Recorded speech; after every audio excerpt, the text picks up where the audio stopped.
Tidak, jangan sampai kita mendahulukan ya udahlah, ini misalkan nih urusan gaji kita berikan kepada orang tua semuanya, atau 50-50 nih. Orang tua 50, istri kita 50, ada kita nggak ada uang gitu. Makan tidak bisa, apa-apa hanya bisa mengandalkan mah pang bayarkeun gitu, atau ke anak yang pang bayarkeun, padahal kita tidak punya pegangan. Cik Jadi bahaya pisan. Manawi sebat senur, jadi kan jadi bahaya gitu kan. bahaya. Jadi selain daripada kita yang ya kan kita sudah struggle akan sesuatu, barangkali kita pun layak untuk mendapatkan penghargaan atas perjuangan yang kita dapatkan.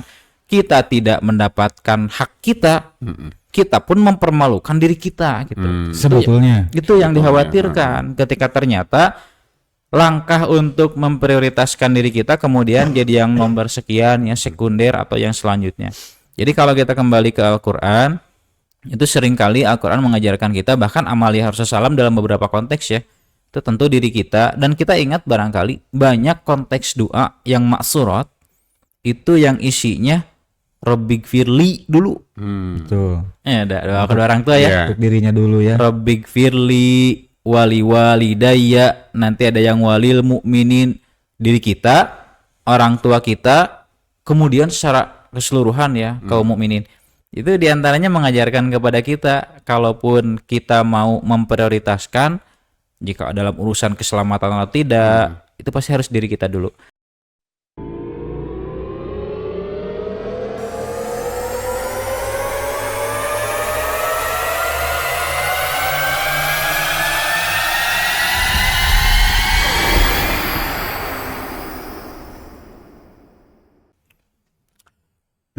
Alhamdulillah, syukurillah, asyhadu an la ilaha illallah wahdahu la syarika lah, wa asyhadu anna Muhammadan abduhu wa rasuluh, amma ba'd. Hadirin teman-teman, alhamdulillah kita masih diberikan kesehatan dan juga kesempatan hingga kita bisa bertemu kembali di acara Ngobat 2.0, Ngopi Bari Tabayun, yang insya Allah kita akan bahas atau kita akan sharing ya permasalahan-permasalahan yang memang sedang menjadi fenomenal ya di zaman sekarang. Nah, alhamdulillah seperti biasa saya ditemani oleh Kang Ustadz Jihad. Kang Ustadz, sehat Kang Ustadz? Alhamdulillah. Alhamdulillah berkah. Insyaallah sayanya. Dan juga ada Kang Ustadz Iqmal, sehat Kang Ustadz? Alhamdulillah. Alhamdulillah. Alhamdulillah. Sehat selalu ya. Insyaallah. Ya,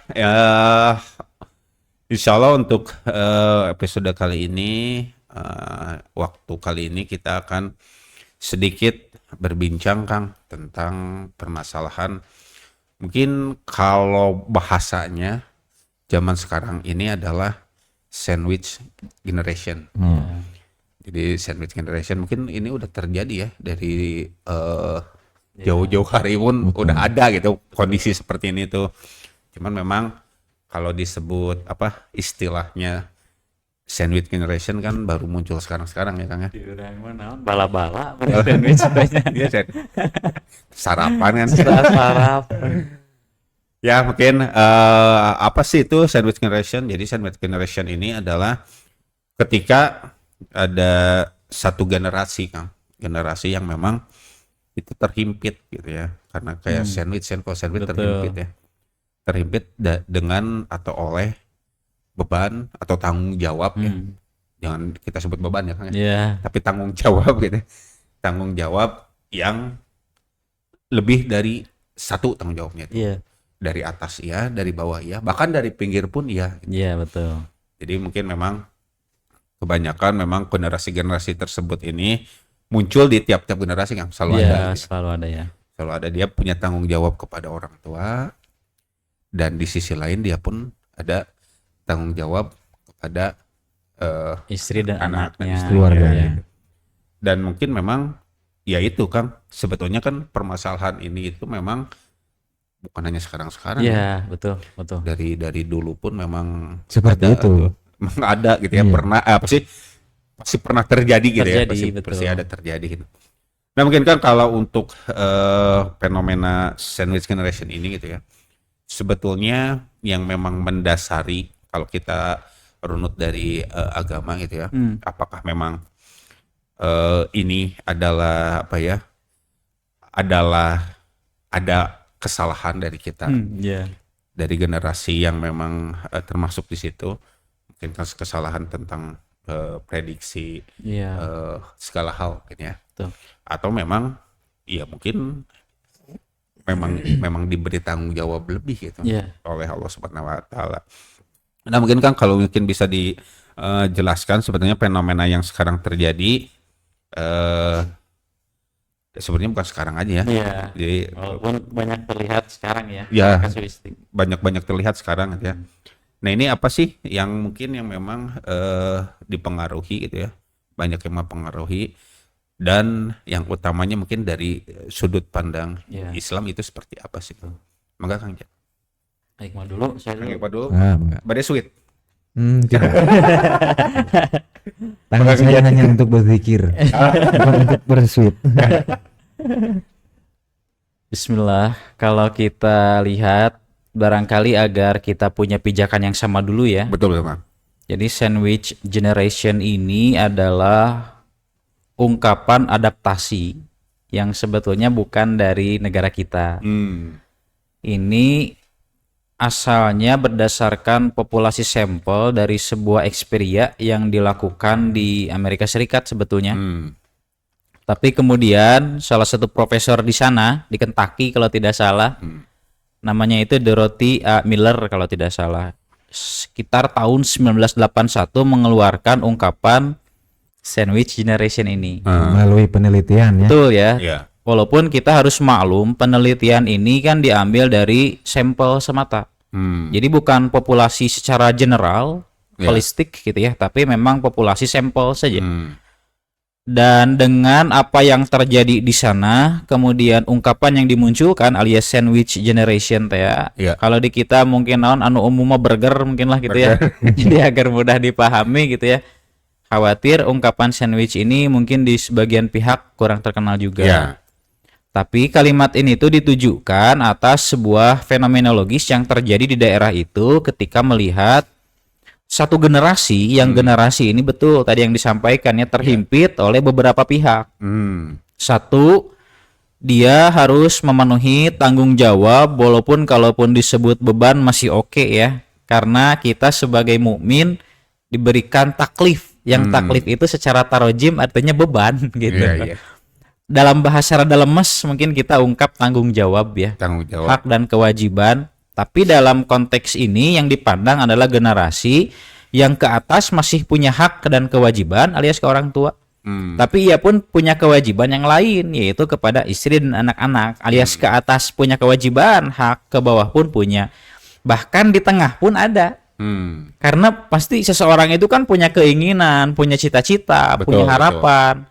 Bahkan mungkin kebutuhan menjelas gitu ya. Dirinya punya sesuatu yang harus ditunaikan, hak dan kewajiban. Ke atas ada orang tuanya yang tidak lepas hak dan kewajibannya, ke anak pun sudah punya hak dan kewajiban. Nah ini kemudian diadaptasilah terhadap fenomenologi yang terjadi di kita. Walaupun di satu sisi ada kemiripan, tentu ada kemiripan lain karena ini hasil eksperimen kan. Akan tetapi aku lihat kalau kita lihat dalam sudut pandang agama, jelas seorang mukmin punya hak dan kewajiban yang tak pernah lepas selama hayat di kandung badan ke atas. Kalau kita berbicara arahnya ke atas dulu, maka kita bisa bercermin kepada Quran surah Al-Isra. Di antaranya ayat 23 tentang perintah Allah Subhanahu wa taala untuk birrul walidain. A'udzubillahi minasyaitonirrajim wa qadara rabbuka alla ta'budu illa iyyah wa bil walidaini ihsana. Ayatnya insyaallah cukup famous gitu ya, cukup terkenal. Tapi barangkali ini jadi dasar pijakan kita sampai kapanpun yang namanya anak itu tidak bisa lepas dari bakti kepada orang tua. Sekalipun sudah meninggal ya. Betul, sekalipun sudah meninggal walaupun nanti kan cara ya. Ada cara dan kaifiat yang memang harus ditunaikan secara tepat. Nah, apakah kemudian setelah si generasi ini, setelah si anak ini menikah, ia punya istri, yang kita tahu ada hak dan kewajiban dari seorang suami kepada istri.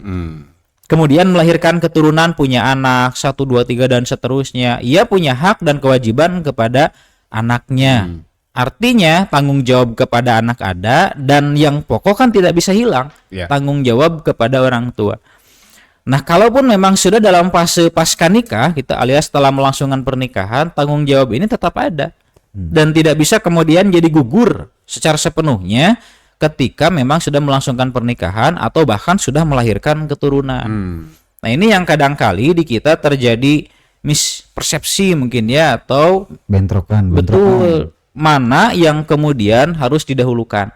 Kadang-kadang di kita memang sebagian alhamdulillah cukup memahami bahwa kewajiban hak tidak lepas walaupun sudah menikah, walaupun sudah memiliki keturunan. Tapi pertanyaan yang lebih signifikan, mana yang kemudian menjadi skala prioritas?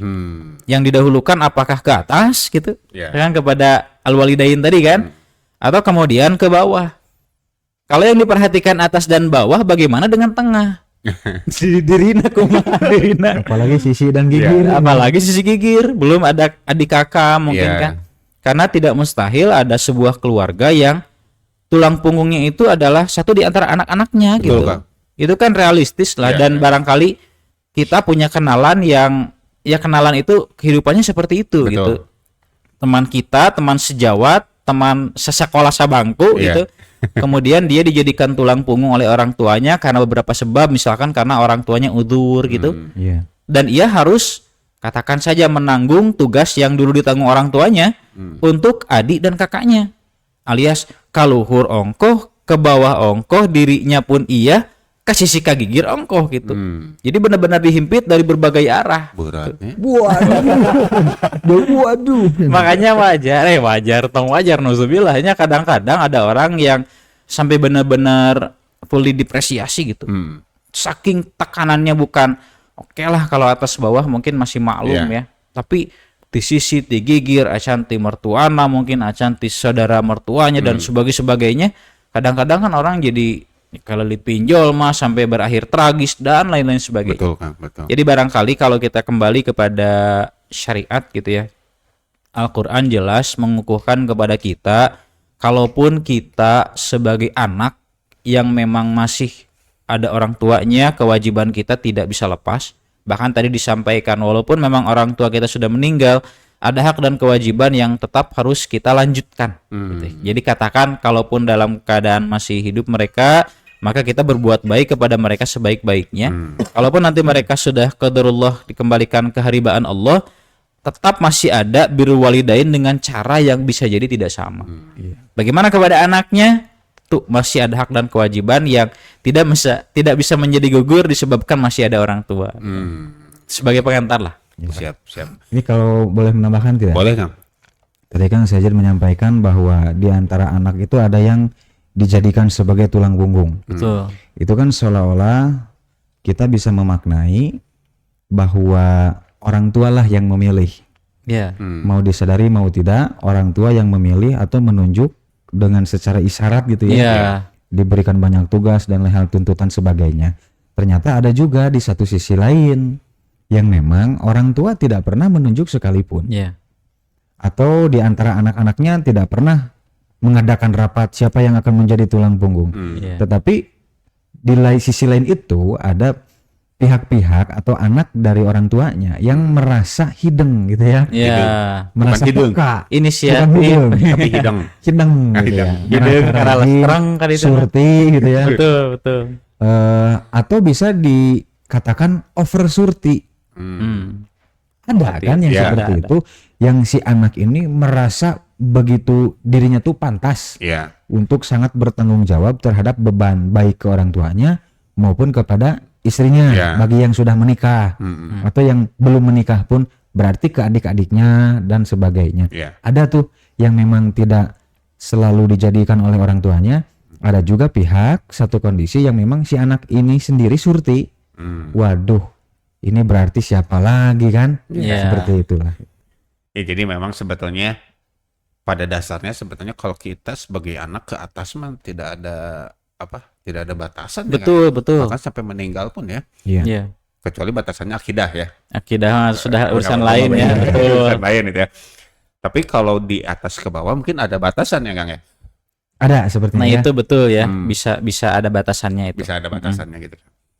Nah Kang, mungkin memang kan sebetulnya kalau kita sebut ini adalah ya tadi ya berbakti gitu ya. Tapi kan ada bakti itu yang memang sebetulnya tidak diminta itu surti ya. Jadi inisiatif berlebih.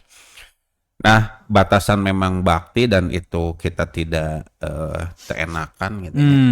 Teenakan itu seperti apa ya? Apakah memang ya karena ada rasa tidak enak itu menjadi bakti gitu ya. Tapi ada juga yang memang ada rasa tidak enak dan kita menganggap itu adalah bakti. Tapi di sisi lain ada yang dikorbankan gitu. Nah, itu seperti apa nih? Betul.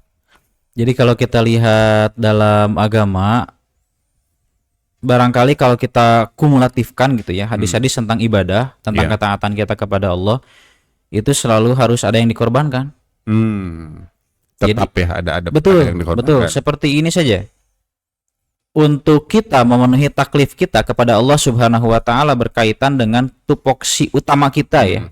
Kita hadir di alam dunia ini, kita tumbuh kembang, setelah kognitif kita mapan, kita tahu bahwa tujuan kita dihadirkan ke alam dunia ini untuk ibadah. Itu Adz-Dzariyat 56 barangkali mungkin maklum ya. Wa ma khalaqtul jinna wal insa illa liya'budun. Nah, untuk memenuhi liya'budun, maka kan harus ada pertaruhan yang dikorbankan. Waktu kita, tenaga kita, pikiran kita. Mungkin orang-orang yang sehari-harinya kerja fisik, ia pun secara tidak langsung dituntut untuk memahami konsep agama. Paling tidak tahu cara beribadah lah. Betul. Cara sholat kumaha kan harus diketahui itu paling tidak. Malah yang utama yang diperintahkan ajarkan sholat ya. Betul. Belum lagi berbicara tentang itu kan. Nah sekarang kalau kita berbicara tentang tugas kita kepada orang tua kita, apakah kemudian jadi hilang pengorbanannya karena yang tadi berbicara tentang konsep hamba kepada Robnya? Oh ternyata tidak.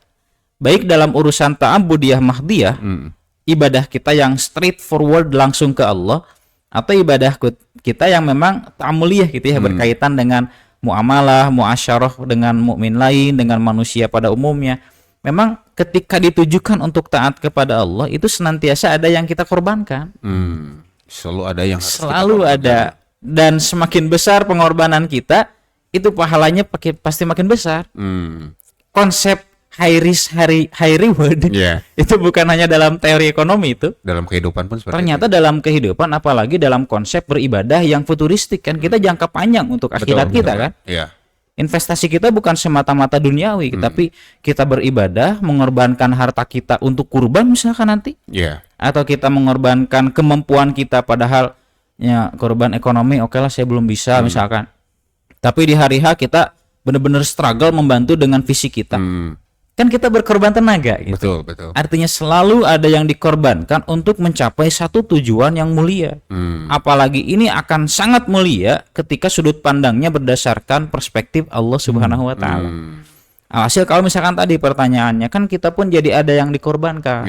Kita punya hak dan kewajiban kepada orang tua, dengan kita melakukan itu kan nanti akan ada korban, saya katakan ya. Walaupun bukan korban victim orang gitu ya. Bukan PHP gitu. bukan PHP. Victim.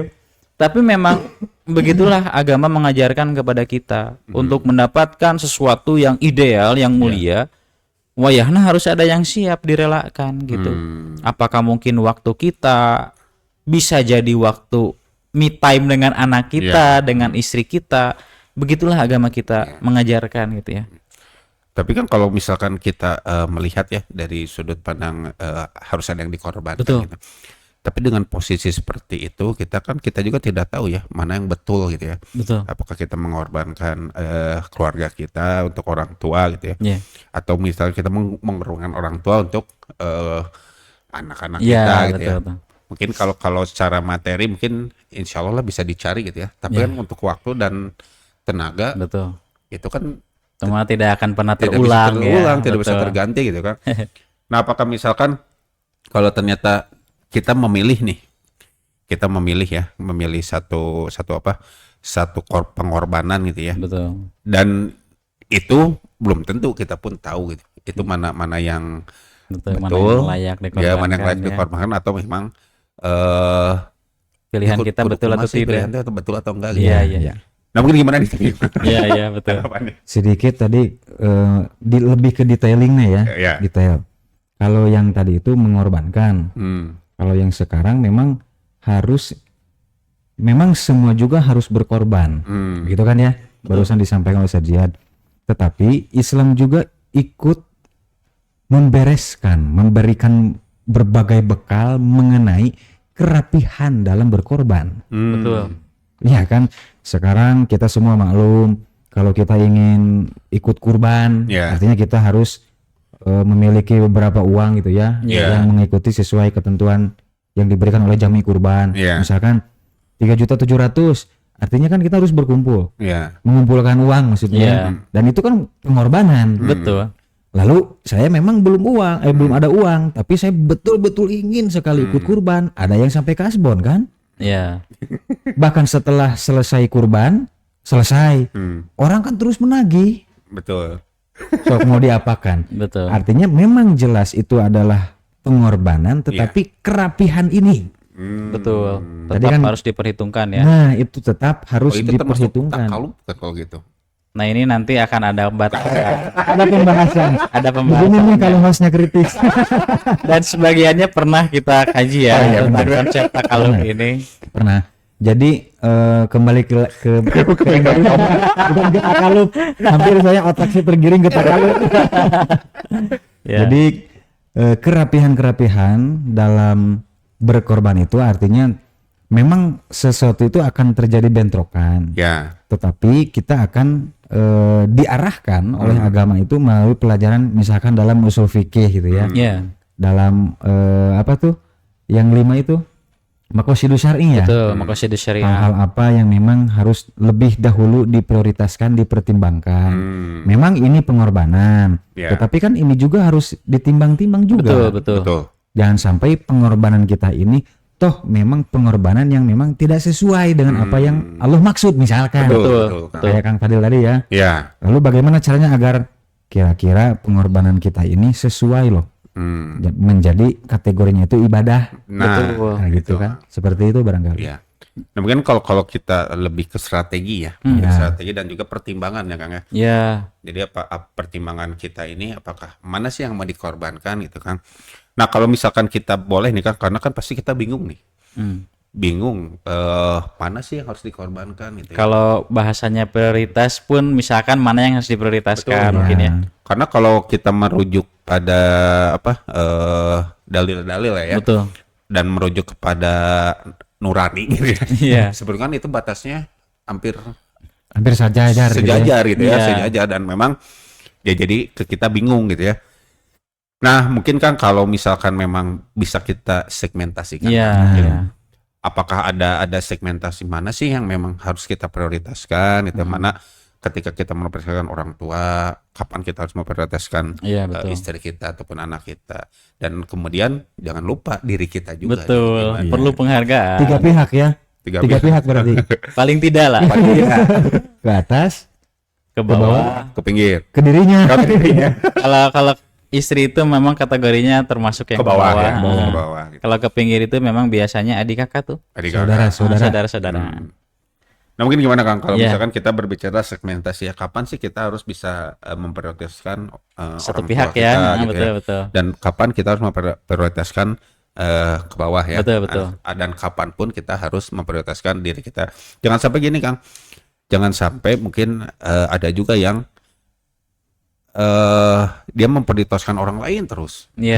Taunya kan dirinya bisa jadi kelak tumbang kan. Iya betul. Dan itu memang tidak sedikit gitu. Ya terjadilah banyak terjadi yang seperti itu. Nah boleh Kang Jihad? Ya jadi kalau kita lihat, saya sangat setuju ya kalau ternyata skala priority ini segmentatif gitu ya. Alias memang ada kalanya orang tua priority gitu ya lebih didahulukan dibanding sisi manapun, baik ke bawah ataupun ke sisi gigir ya, sisi gigir. Ada kalanya pula di beberapa segmen di mana istri dan anak ini lebih diprioritaskan. Katakan saja dalam konteks ini orang tua jadi korban gitu ya. Walaupun tentu sebetulnya masih dapat bagian, Ya. bagian itu dapat perhatiannya. Kalau misalkan berbicara tentang finansial, ya masih dapat beberapa persen lah gitu. Tapi yang kemudian diprioritaskan adalah menjadi apa ke bawahnya gitu ya, Ya. istri dan anak-anaknya. Kalaupun nanti ada adik kakaknya itu bisa diperbincangkan pula kan, karena hal lain yang memang di luar priority dan a priority ya. Nah, kalau dalam agama apabila kita lihat di antaranya dalam Quran surat Tahrim ayat ke-6 mungkin ya kalau tidak salah, ketika Allah Subhanahu wa taala memfirmankan qu anfusakum wa ahlikum naron al-ayah. Allah memfirmankan jagalah diri kalian dan keluarga kalian dari api neraka dan seterusnya ya, karena ayatnya cukup panjang. Paling tidak dengan wujul istidlal gitu ya, tekstual daripada ayat ini mengajarkan kepada kita sebelum kepada yang lain tetap diri kita yang terlebih dahulu. Bahkan sedikit ya kalau kita berbicara tentang pengalaman yang terjadi di Amerika Serikat, sehingga di tahun itulah gitu ya, tahun 1981 muncul istilah sandwich generation. Ini ditujukan orang-orang yang di luar kemampuan finansial sebetulnya. Jadi kalau di kita misalkan bukan hanya semata-mata karena punya tugas ke atas, punya tanggung jawab ke bawah juga, tapi mapan secara ekonomi kadang-kadang kan tidak jadi masalah ya. Tuh. Tapi justru al-aslunya, pokok asalnya masalah ini dikembangkan karena di sana banyak kasus yang secara finansial mereka kelapakan gitu. Iya. Dan di kita pun asalnya lebih banyak gitu sepertinya gitu rasa-rasanya. Sangat banyak. Sangat banyak. Sehingga kalau diungkapkan memang secara kasuistik, kenapa kemudian muncul pertimbangan mana yang harus didahulukan? Apakah atas atau ke bawah? Nah, barangkali ini pun diantara faktornya adalah karena keterbatasan secara ekonomi, keterbatasan waktu juga, mungkin keterbatasan fisik juga. Nah, dalam urusan ketaatan kepada Allah, kita maklum dan kita kembalikan dulu bahwa yang pokok yang harus kita prioritaskan setelah ibadah kepada Allah itu tetap kepada orang tua kita dulu. Alhasil nanti mungkin ya dalam urusan ekonomi, kalaupun nanti kita sudah masuk ke jenjang pernikahan, kita sudah punya pasangan, apalagi punya keturunan, nah ada fase di mana orang tua kita rela harus melepaskan anaknya. Ini harus diimbangi dengan kesadaran bahwa kita lahir ke alam dunia sendirian. Akan ada saatnya kita kembali dalam keadaan sendiri.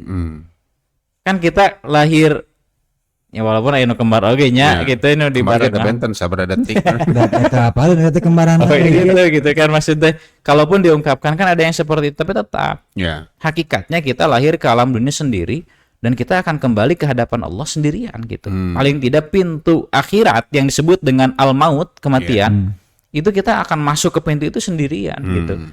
Mudah-mudahan ini jadi bahan agar para orang tua ini termasuk saya gitu kan, karena sudah berketurunan, agar siap kalaupun mereka sudah masuk ke fase pernikahan, ada fase di mana mereka harus memprioritaskan istri dan anak-anaknya.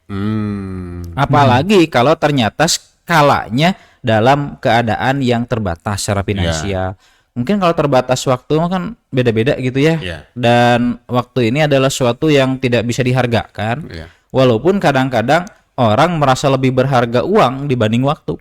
Kadang-kadang seperti itu kan secara sudut pandang. Kondisionalnya Betul. Walaupun tidak dipungkiri biasanya ketika yang dirasa lebih sensitif itu lebih ke arah peruangan lah gitu. Tidak dipungkiri ya yang seperti itu.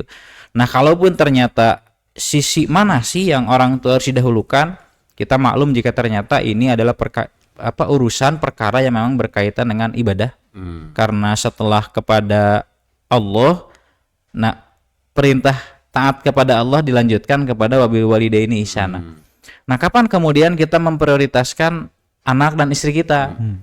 Mungkin di antara contohnya apabila kita lihat ya, di antara hak dan kewajiban seorang suami kepada istrinya, tentu ini urusan nafkah gitu ya.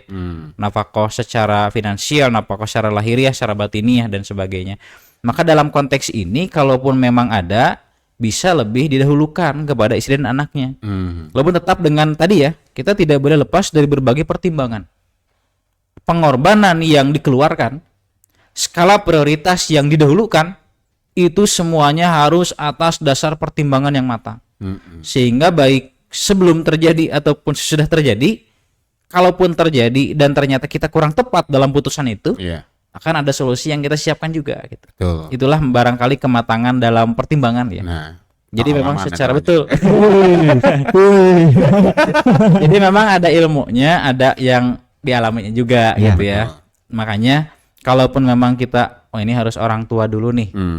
Nah, saya sendiri dalam konteks ekonomi karena melihat gitu ya, walaupun ini tidak bisa aplikatif untuk semua orang ya. Tinggal silahkan kita pertimbangkan. Tapi paling tidak jika itu urusan ekonomi, kita lihat dulu bagaimana kondisi orang tua kita. Dan sesudah seorang menikah, maka tugas yang paling dekat tentu kepada istrinya. Ada peralihan dari al-aslunya itu. Jadi pokok asal tugas kita itu kepada orang tua. Setelah menikah kita punya tanggungan yang kita punya dalil lain nih. Yang tugas kita itu ada bergeser dalam beberapa sektor, di mana yang priority adalah keluarga kita. Ini maksudnya istri dan anak kita ya. Maka saya sendiri secara pengalaman pribadi gitu ya, oh karena orang tua cukup lah gitu, bahkan kadang-kadang orang tua masih jadi sandaran gitu ya di beberapa saat, ya kita dahulukan dulu istri kita, anak-anak kita. Kalaupun memang ada kelebihan, ya pasti ke orang tua kita. Bagaimana dengan diri kita? Self reward itu perlu. Jadi bahkan kalau kita lihat dalam beberapa keterangan ya, di mana banyak hadis-hadis yang bisa kita temui dalam Kitabul Libas, di kitab-kitab hadis ya, tentang ada berpakaian gitu.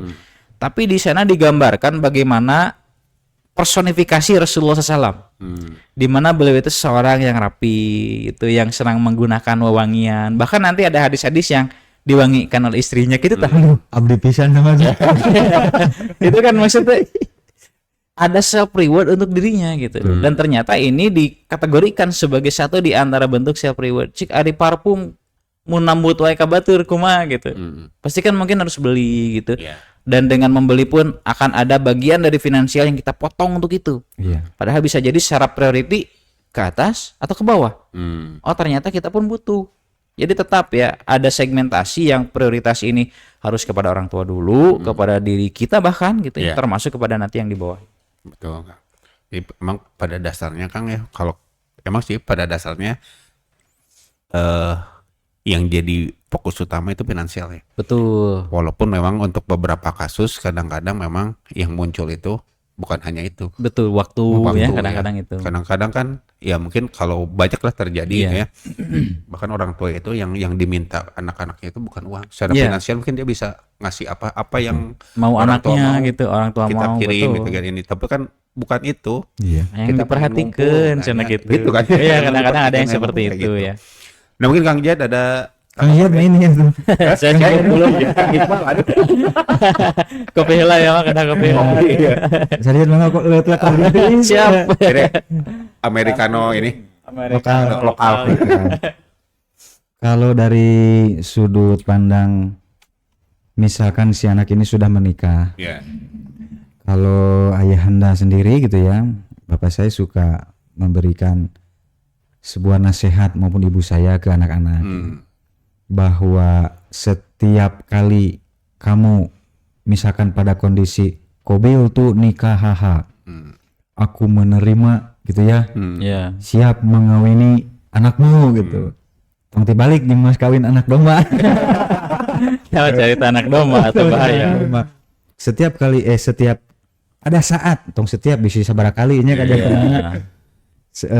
pada saat kita kobil tuh nikah, artinya orang tua mesti betul-betul paham, berdasarkan ilmu dengan ukuran jangka panjang, bahwa anak kita ini yang misalkan perempuan, kemudian kita lepaskan kepada mantu, kepada mantu, itu kan nanti akan pasti terjadi hal ihwal yang memang kita ini tidak tahu, dan kebanyakan itu akan datang lebih mengkhawatirkan dibanding hal-hal yang kita pikirkan dan membahagiakan. Toh pada akhirnya silahkan anak saya kasih kepada Anda, tolong urus dengan sebenar-benarnya sesuai kemampuan gitu ya. Jadi dari situlah bahwa seseorang yang memang sudah memiliki istri memang akan menjadi punya dua tanggungan gitu ya. Betul.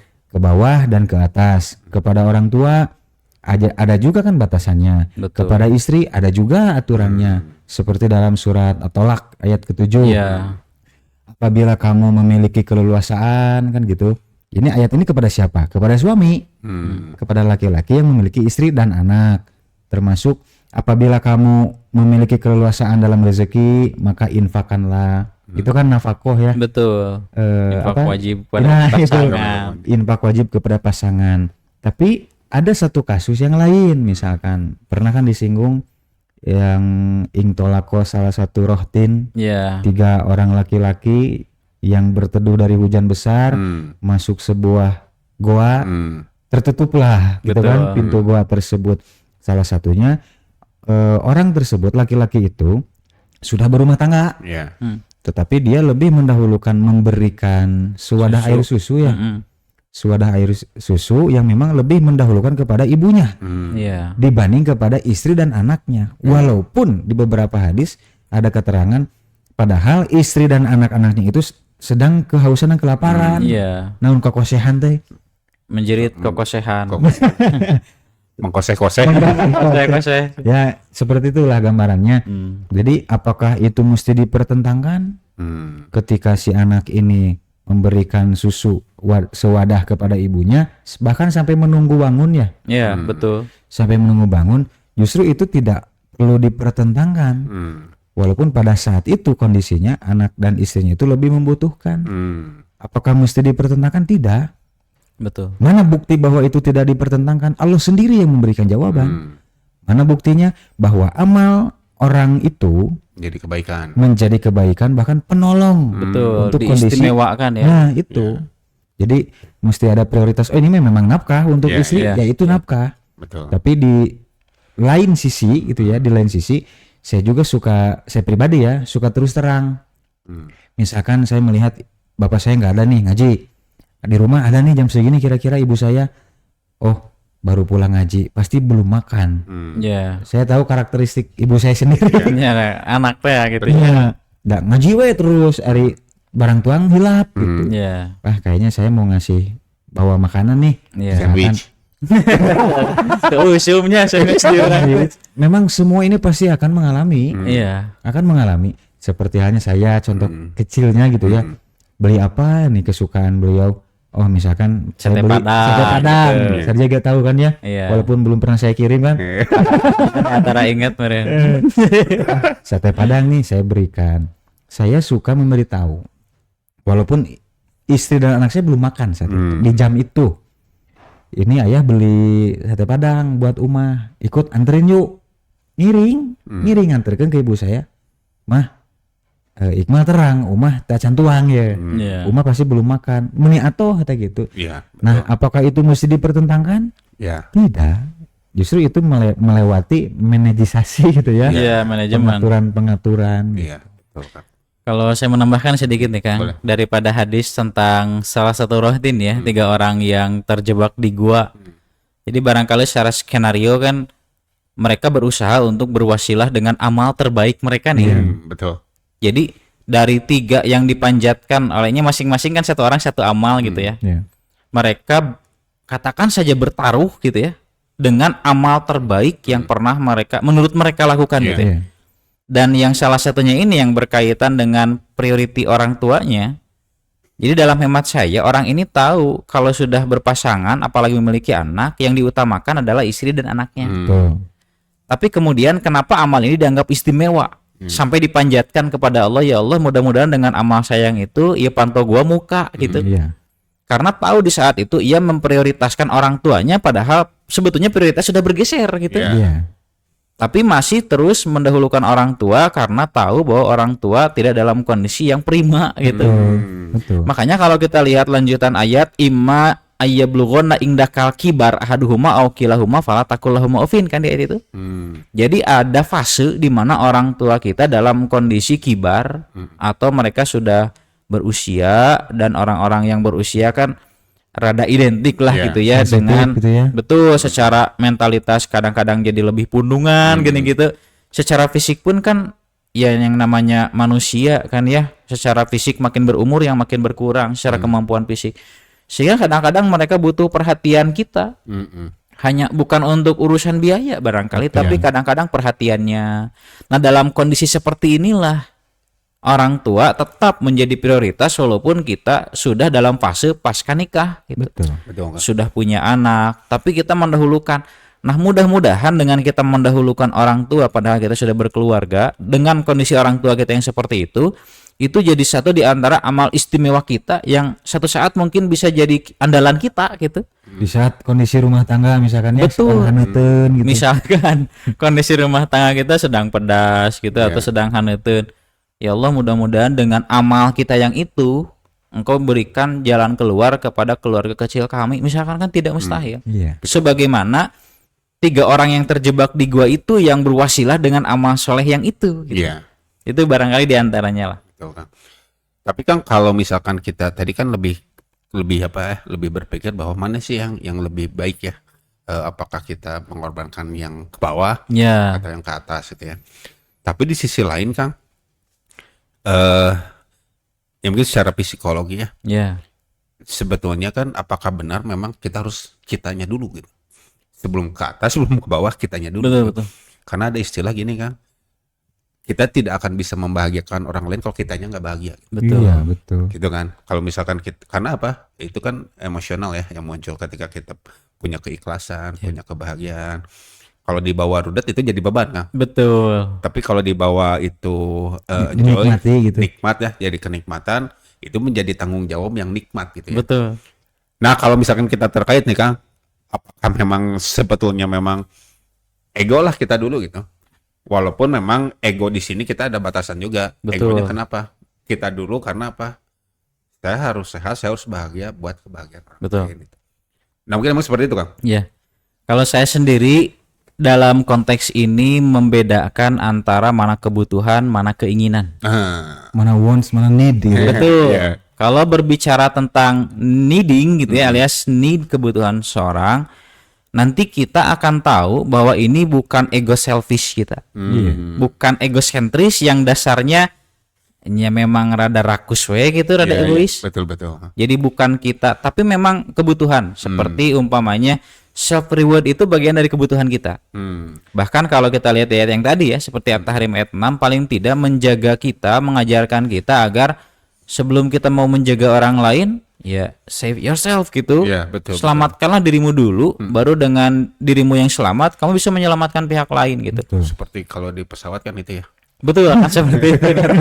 Selamatkan diri sendiri, baru Baru ngasih ke orang lain gitu kan. Tapi nauzubillah ya, walaupun lagrak berjamaah gitu. Oh, iya. Nauzubillah. Ya, tapi kan Alhamdulillah. apa sih? Memang diutamakan Pelajarannya ya. pelajarannya seperti Betul, itu kan. betul. Kita dulu gitu kan. Betul. Kalaupun ada masa di mana kita harus mendahulukan orang lain, itu pertimbangannya harus matang. Iya. Betul, Kang. Seperti tadilah realisasinya.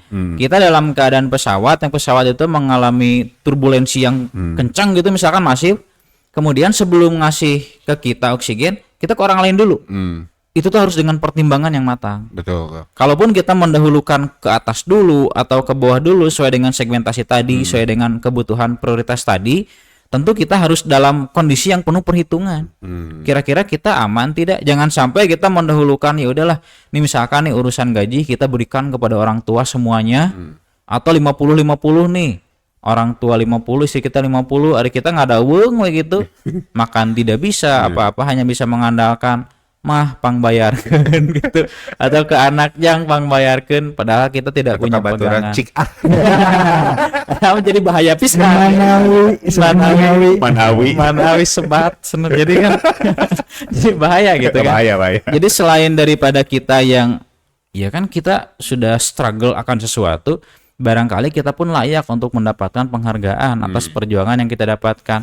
Kita tidak mendapatkan hak kita, kita pun mempermalukan diri kita gitu. Sebetulnya. Itu yang dikhawatirkan ketika ternyata langkah untuk memprioritaskan diri kita kemudian jadi yang nomor sekian, yang sekunder atau yang selanjutnya. Jadi kalau kita kembali ke Al-Quran, itu seringkali Al-Quran mengajarkan kita, bahkan Amalia Rasulullah dalam beberapa konteks ya, itu tentu diri kita. Dan kita ingat barangkali banyak konteks doa yang maksurat itu yang isinya Rabbig firli dulu. Betul. Ya, doa kedua orang tua ya. Iya. Untuk dirinya dulu ya. Rabbig firli wali walidayya, nanti ada yang walil mukminin, diri kita, orang tua kita, kemudian secara keseluruhan ya kaum mukminin. Itu diantaranya mengajarkan kepada kita, kalaupun kita mau memprioritaskan, jika dalam urusan keselamatan atau tidak, itu pasti harus diri kita dulu. mungkin kalau kategorinya kaum mendang mending sebenarnya ini tentu harus dirinya dulu. Betul. Kalaupun nanti ada, insya Allah saya mah aman gitu. Kalau dalam urusan tajamul misalkan ya berhias, kan baik kuring mah caludih oge. Yang penting saya tidak ingin melihat orang tua saya caludih misalkan, itu dipersilahkan. Tapi dalam konteks tertentu yang berbenturan dengan maqasidus syariah, misalkan dirinya jadi ayah bahaya, ada sakit, ada penyakit, nah itu barangkali kita tidak bisa kemudian seperti itu ya. Jadi diri kita tidak diprioritaskan padahal ada penyakit dan lain sebagainya. Itu barangkali. Ini Kang Iqmal ada tambahan? Ya tadi kan sudah di spill ya, mana needs, mana wants gitu. Betul. Ya. Kabutuh jeung kahayang. Kabutuh jeung kahayang, jeung loba gaya. Loba gaya karena kahayang. Ya, jadi sebetulnya kita ini lebih sering rusak dengan hal-hal yang sifatnya itu loba gaya, pupujian, Betul Kang. atau wants. Betul, gitu ya. Padahal kalau secara versi saya sendiri tetap mesti dipelajari lagi kondisinya. Betul. Ya melalui kisi-kisi barusan, mana keinginan, mana kebutuhan. Jadi bahkan di beberapa kasus seseorang yang memang pulang bekerja membawa bekal sengaja beli di pinggir jalan karena jam-jam pulang kantor tuh misalkan jam 6 ya, atau sampai ke rumah setengah 7, tahu bahwa anak istri di rumah tuh belum makan, tapi bukan ingat kepada orang tua, toh di jalan dia didatangi oleh seseorang yang memang lebih membutuhkan, mau diapakan, gitu kan? Artinya tiap-tiap kondisi yang akan datang itu mesti dipelajari terlebih dahulu. Betul. Bahkan nanti mentoknya itu akan menjadi dua sisi yang memadorotkan. Bagaimana nih kira-kira kita akan mengambil yang mana? Kan dalam usul fikih diajarkan ya. Betul. Mengambil salah satu dari dua kemadorotan. Kira-kira mana madorot yang paling ringan? Ambil dulu yang paling ringan. Betul.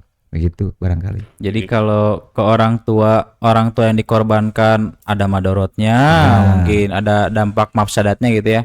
Kalau yang dikorbankan anak kemudian istri kita, ya bisa jadi ada madorotnya, tapi akhafud darurain atau daruroh yang paling ringan, ya itulah yang kita ambil gitu. Wajib ya. Betul Wajib. hukumnya wajib, dan walaupun dalam hati kita kan bisa jadi ada perasaan bersalah gitu ya, sampai pertanyaan kepada tadi, betul tidak ya keputusan kita ini gitu, ini sudah sesuai.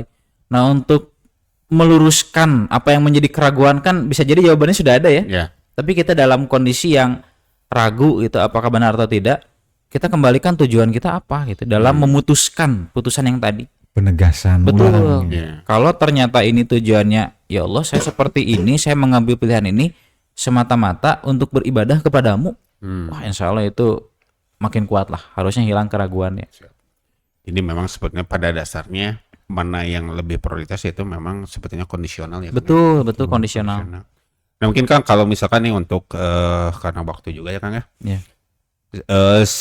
Sebelum ditutup nih ini terakhir ya. Kalau kita nih yang melakukan kita sebagai yang di kondisi sandwich ini ya. Ataupun misalkan memang kita sedang di posisi itu. Nah sebetulnya mungkin apa sih yang bisa menguatkan kita bahwa ini adalah tanggung jawab atau kasih sayang Allah yang diberikan kepada kita. Bukan menjadi beban yang memang apa ya? Ya itu yang sebelumnya kita bahas ya, bahwa beban yang diberikan atau kutukan ya. Bisa jadi kutukan kepada kita. Nah mungkin untuk menguatkan kita nih Kang, untuk para teman-teman ya yang memang sedang di posisi atau di kondisi seperti ini gitu, harus seperti apa nih Kang? Jadi kalau dari saya dulu mungkin ya, secara saran ini barangkali karena yang seperti ini pun bukan hal baru bagi saya. Alhamdulillah saya sudah berkeluarga, gitu, ada istri, ada anak-anak juga. Tapi tetap dengan ilmu, dengan iman, kita harus tahu sesadar-sadarnya gitu ya, bahwa kewajiban kita untuk menunaikan hak dan kewajiban kepada orang tua itu tidak punah.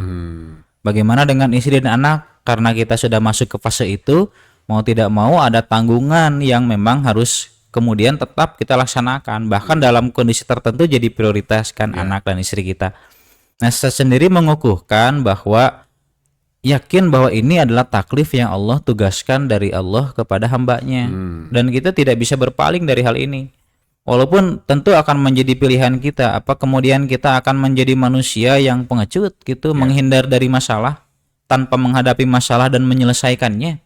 Kita adalah mukmin yang dihadapkan kepada ujian dalam saat-saat kita, di setiap waktu kita. Dan bahkan dalam situasi kita memilih, kita sedang diuji oleh Allah Subhanahu wa taala. Bahwa mana yang kemudian jadi prioritas kita, apakah kemudian dalam skala keinginan dan kebutuhan, kadang-kadang kita diuji tuh. Betul Kang. Walaupun kalau berbicara tentang syahwat ya pasti kemauan yang lebih dulu kan, Iya. namanya syahwat. Tapi kalau kita objektif nih bahwa kebutuhan kita sedang tidak ada, maka prioritas kita berarti sedang tidak ada nih. Berarti tahu mana yang kemudian menjadi skala prioritas pada saat itu berdasarkan pertimbangan-pertimbangan. Maka kalau dilihat secara ringkas barangkali ya, saran agar kita kemudian tidak merasa itu jadi kutukan gitu ya, serasa berat beban, terimalah dengan hati yang lapang bahwa Allah tidak akan pernah menghentikan ujiannya kepada mukmin yang Allah sayangi. Betul. Dan senantiasa kita akan dihadapkan kepada pilihan-pilihan. Bijaklah dalam memilih, karena setiap pilihan akan bergantung kepada maqasidnya. Tujuannya apa? Kalaupun tujuannya untuk ketaatan kepada Allah, mau pilihan apapun, mudah-mudahan kalaupun kita salah dalam memilih, itu dikategorikan sebagai bentuk ijtihad. Kalaupun kita salah dalam pilihan kita tidak akan berdosa, tapi kita masih berpahala, walaupun pahalanya kurang satu dibanding pilihan yang benar. Gitu. Itu barangkali mungkin. Tapi Kang, ini ada yang kelewat kayaknya nih. Ya. Sebelum Kang Iqmal nanti kita bahas, ada satu pembahasan nih Kang, yang memang sebetulnya ini perlu kita bahas juga kan. Ya. Kondisi tadi yang kita sharing ya, kita obrolkan adalah kondisi di mana bahwa si sandwich generation itu adalah pihaknya laki-laki. Ya, memang umumnya ya. Umumnya laki-laki. Itu kan lebih fleksibel Kang. Betul. Kita laki-laki lebih bebas memilih, mau pilih yang mana, tinggal balik lagi ke tadi kondisi itu. Tapi kalau misalkan kondisinya yang di sandwich generation ini adalah perempuan seperti apa Kang? Karena bisa jadi Kang seperti ini Kang. Bisa jadi kondisinya nanti si perempuan ini sebelumnya memang dia jadi tulang punggung Kang. Ya, bisa jadi betul. Hingga akhirnya menikah kan itu udah berbeda. Nah, mungkin sebelum nanti ada closing statement lagi mungkin. Iya, iya. Mungkin bagaimana Kang kalau memang posisinya adalah perempuan Kang? Kalau saya sendiri sih mungkin saya Iqmal dulu. Kang Iqmal dulu Kang. Ada. Kalau perempuan sebetulnya sama saja. Namun nanti ada dari beberapa hal ada perbedaan. Betul. Dari segi mahram, ya kan? Kemudian dari segi izin. Memang laki-laki lebih leluasa.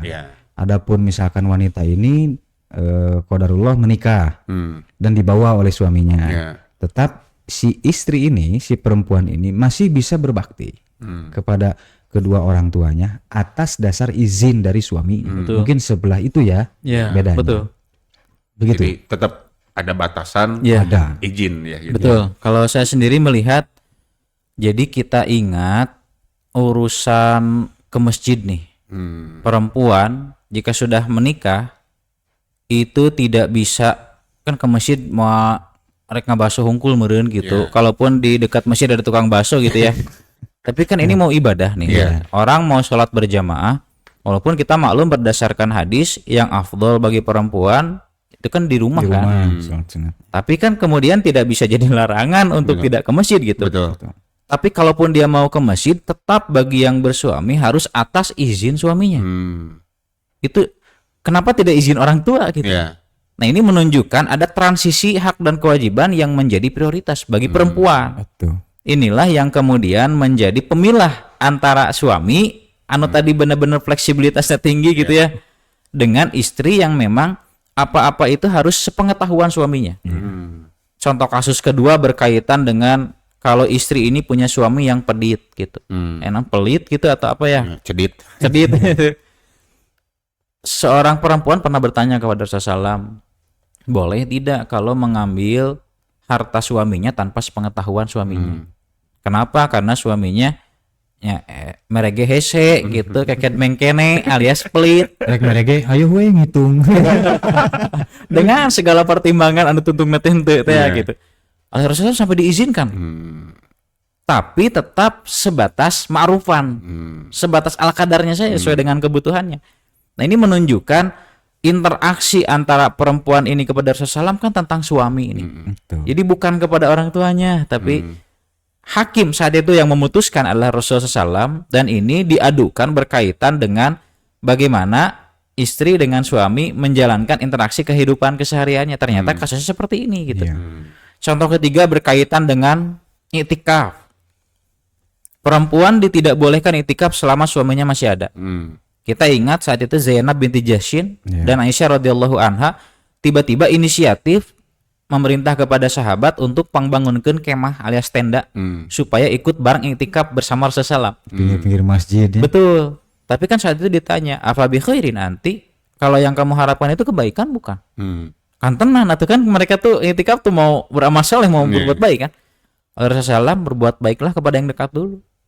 Itu entong iktikaf selama ada tanggung jawab keneh kepada suami. Sampai seperti itu loh gitu. Alhasil, kalaupun berbicara tentang prioritas, maka bagi istri suamilah yang terdahulukan. Bagaimana, apakah bisa kepada orang tua? Bagi istri prioritas kepada orang tua sangat terbatas.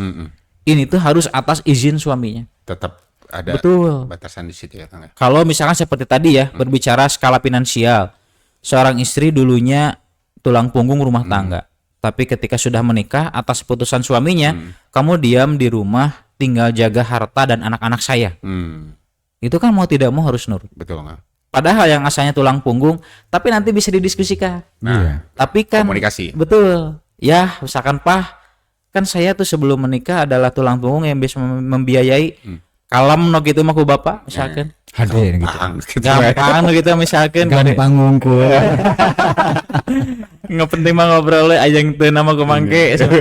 Tapi kan paling tidak ada jaminan. Kalaupun memerintah untuk berhenti yang asalnya tulang punggung, kan siap solusinya. Betul. Alhasil kalau kita tarik secara general gitu ya, berdasarkan beberapa sampel tadi, mau tidak mau bagi perempuan fleksibilitasnya memang berkurang. Karena apa-apa itu harus atas izin suami, bahkan dalam konteks ibadah kepada Allah. Ini ibadah kepada Allah loh gitu.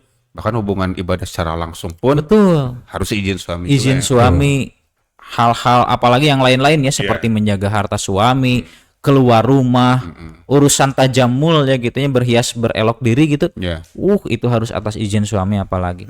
Alhasil menurut hemat kami, perempuan fleksibilitasnya berkurang walaupun hak dan kewajiban tetap punya ya. Kepada orang tua tetap ada, kepada suami dan anak-anak tetap ada apalagi gitu ya. Kalau berbicara tentang mana yang harus diprioritaskan bagi istri, suami dan anak-anak itu lebih dulu. Betul, Kang. Kepada orang tua tetap ada walaupun dalam taraf sekunder barangkali gitu. Dan suami yang baik pasti mengizinkan ya kan. Nah itu tuh tentu belum pasti ya, walaupun tentu atas dasar pertimbangan. Karena mohon maaf ya, secara realitas banyak orang tua yang masih intervensi terhadap putusan anaknya yang sudah berumah tangga. Betul. Hal-hal kecil gitu. Pengalaman. Ya gitu. Dideracin Dideracin Anda nyamar jadi CEO kan. Jadi banyak secara kasuistik anak yang sudah menikah tapi orang tua ikut memutuskan putusan anak, misalkan putusan incu ya. Pempes teh kudu mami pokok gitu. Kita bukan endorse gitunya, ima sampel contoh ya. Contoh ketika milih misalkan happy gitu ternyata kudu mami pokok. Hal-hal yang seperti itu pun harusnya tahu gitu ya, sebagai orang tua yang bijak yang sudah merelakan. Kan anaknya menikah, yang perempuan mungkin dipasrahkan kepada suaminya, anak laki-lakinya yang kemudian akan memimpin rumah tangganya. Biarkan mereka memutuskan sesuai dengan kebijakan kognitif dan hasil komunikasi mereka gitu. Dan mereka itu sedang belajar. Betul. Nah, kadang-kadang mungkin ya tidak salah karena ada satu sudut pandang di mana orang tua khawatir bisi can arasak mikir. Mungkin anak-anak kita belum dewasa secara pola pikir dan sebagainya. Tapi biarkan mereka belajar memutuskan urusannya sendiri. Jangan hal-hal yang kemudian timbul di keluarga kecil di anaknya ini terus serba intervensi gitu. Nah, memang dalam beberapa kondisi ada yang seperti ini, sehingga kalaupun suami dimintai izin, tentu mengiyahkan dan mentidakkannya pun harus atas dasar pertimbangan. Betul. Jadi memang tidak selalu mengizinkan sebetulnya ya. Kalaupun misalkan melihara reses ya teh peragi panggih jeung mamah misalkan ya. Kita lihat dulu kondisinya nih. Apakah di rumah sedang baik-baik saja? Apakah hak istrinya sudah ditunaikan ke suaminya, ke anak-anaknya? Jangan sampai tiba-tiba ke orang tuanya terus padahal anak dan suaminya ditelantarkan. Ada yang modus itu, Zat. Ya gitu Ada ya. yang modus Jadi suami mengizinkan, mama mau nengok orang tua orang gitu tua. ya. Ih, boleh kapan? Sering-sering. Boleh kapan? Sing goreng suaminya rek turing. Eta masih gak pengalaman. Asa apal. Suaminya rek turing. Udah kuat. Aduh, aya kan gitu ayahnya. Aya bisa. Tapi memang Kang betul kan, kadang-kadang kan memang ya itu tadi ya, terkait fleksibilitas, kalau untuk wanita kan lebih ini ya, lebih terbatas gitu. Nah mungkin Kang ada yang tadi ya, closing statement mungkin nanti Kang Jihad juga ada lagi. Ya mudah-mudahan sebagai solutif, karena kami pun yakin setiap jiwa yang sekarang hidup, yang belum mengalami pasti akan mengalami. Yang sedang mengalami teruslah mengalami. Kenapa? Itu kan jadi sumber ilmu. Betul. Gitu naik ya. level nggak? Naik level. Jadi mudah-mudahan solutif gitu ya dari saya itu pelajari secara sungguh-sungguh. Mau rincik-rincang. Terakhir. Iya hadirin, naon saya rincik-rincang teh eta berkenaan Persib. Nu akhirnya lah ya. Terus lain. Serius lah. Jadi 1, terus pelajari kondisinya. 2, jangan lewatkan komunikasi, gitu ya, turunkan ego. Kemudian yang ketiga, jadikan itu sebagai sumber kebaikan. Saya yakin banyak orang yang saat ini masih mendapatkan pertolongan Allah itu dikarenakan dia itu generasi sandwich. Kesini diadu, kesini, wah bingung saya segarupa. Nah, mudah-mudahan 1 terus pelajari kondisinya, terus tambahkan ilmu, biasakan setiap apa yang sudah dipikirkan itu mesti landasannya untuk Allah Subhanahu wa taala. Betul. Jadi hampang ka urang teh gitu. Sakitu. Mungkin Kang Jihad ada tambahan lagi? Kalau dari saya mungkin yang tadi sudah cukup, walaupun sedikit khawatir ya kalau kadang-kadang kan generasi muda sekarang mudah tertekan secara mentalitas. Complicated ya. Complicatednya ini mentality gitu ya, bukan secara psikologis, bukan secara sosiologis. Makanya kalaupun memang kita dalam kondisi yang seolah seperti terjepit gitunya, ke atas ada tugas, ke bawah ada tugas, bahkan kadang-kadang diri kita pun needs-nya jelas gitu ya. Jangan merasa bahwa kita dalam kondisi yang dikutuk gitu. Mungkin kan tidak mustahil ya ada fase di mana kita benar-benar begitu terhimpit, meni asa tuh bisa ngarengap acan gitu. Seperti bernapas itu sangat sesak. Nah yakinilah bahwa kita dalam fase diuji oleh Allah, dan semakin berat ujian Allah itu indikator semakin sayangnya Allah kepada kita.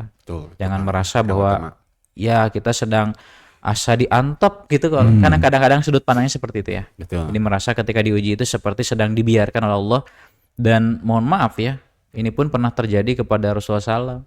Tapi pada akhirnya Rasulullah SAW pun sadar bahwa justru eta teh diperhatikan. Dan mudah-mudahan kita pun jadi sadar kalaupun kita sedang diuji dengan ujian yang berat, jangan merasa asa urangna pangripuhna gitu. Tapi insya Allah kita yang sedang diperhatikan gitu ya. Begitu diperhatikan oleh Allah. Satu ayat ya, ada satu ayat tuh hampir lupa, la yukallifullahu nafsan illa wus'aha. Betul ya. Titik. Jadi Allah tidak akan memberatkan seseorang melainkan orang itu pasti mampu. Betul. Kenapa katanya banyak orang yang gila? Kenapa banyak orang yang bunuh diri? Artinya dasarnya tidak kuat. Betul. Atau kosong. Betul. Jadi wah ini mau kaburu suudon akhirnya bunuh diri. Padahal kan itu merupakan di antara ketetapan Allah. Betul. La yukallifullah dan seterusnya. Ya betul Kang, mungkin memang pada dasarnya sebetulnya memang ini rumit juga ya Kang ya. Iya. Rumit juga, dan memang pembahasan ini sebetulnya sensitif ya Kang ya. Iya, betul. Ini mungkin apa yang kita bahas mungkin dengan ilmu-ilmu yang Kang Jihad, Kang Iqbal seadanya. Dan pengalaman kita kan, pengalaman kita yang baru sedikit lah ya. Ya, yang belum seberapa lah. Belum seberapa gitu. Sedikit baru ini. Sedikit baru. Karena ketika membahas pembahasan sekarang kan, Betul. Kang Najmi langsung ke saya, apa dia udah Najmi cenah nggak tahu, belum merasakan itu gitu ya. Ya udah nggak apa-apa, belajar aja gitu ya. Karena memang pada dasarnya mungkin nanti pun di level seperti Ya, itu. betul. Pasti Ini jadi masuk bekal. bekal untuk itu ya. Jadi memang hal seperti ini, hal sekarang ini yang kita bahas ini adalah memang hal yang mungkin sensitif. Maaf ya kalau misalkan Iya. memang Ya, betul. kita ada apa sih, ada Salah ucap, salah kata, ya. salah kata, Bahasa- salah bahasa. persepsi gitu ya. Karena memang kan kalau kita kembali lagi ke tadi ya, mau gimana pun di mata orang tua, kalau kita di sandwich generation-nya gitu Iya. ya, di mata orang tua kita tetap anak. Betul, Iya. betul. Mau kita sudah sebesar apapun kita tetap anak. Sejabrik apapun janggut kita Sejauh gitu ya. itu tetap anak. Dan sebaliknya ketika kita berhadapan dengan yang di bawah kita, anak dan istri kita, mau sebagaimanapun kita melihat beratnya atau apanya kita, Iya. mereka tetap menuntut hak untuk Betul. kita. Bukan hanya materi itu ya, tapi yang Segalanya. adalah waktu gitu ya. Betul. Jadi memang hal itu adalah memang kalau kita sebut itu berkah ya, Kang. Betul, insyaallah. Berkah dengan kita husnudon kepada Allah bahwa Allah sedang memberikan ujian ya, Betul. pelajaran Keur ya, disakolakeun. menujunya. Iya. Ya mungkin ya mudah-mudahan ya ini semua menjadi salah satu solusi ya Kang ya. Amin, Amin. insyaallah. Menjadi salah satu solusi karena mungkin pada dasarnya sebetulnya ketika kita di posisi seperti ini, ketika kita bingung melakukan mana yang betul, mana yang salah, kembali lagi karena jawaban ada di diri kita Kang. Betul. Tidak bisa kita nanya kepada orang, tidak bisa kita, mungkin bisa kita sharing ilmu, sharing pengalaman, tapi tetap yang tahu adalah kita Kang. Iya. Karena memang kalau kita menuju kepada dalil-dalil yang hadis-hadis, sebetulnya kan ini si posisinya itu ya tadi ya yang kita itu posisinya itu sama. Iya. Yang membedakan apa kondisionalnya itu. Betul. Kang, ya. Situasi. Kondisionalnya itu, dan kondisional itu yang tahu ya Kita diri sendiri. kita sendiri. gitu. Matang. Yang lebih matang itu kan, Betul. karena memang ada hubungan, ada apa sih, ada pertimbangan psikologi Kang di sini Betul. kan.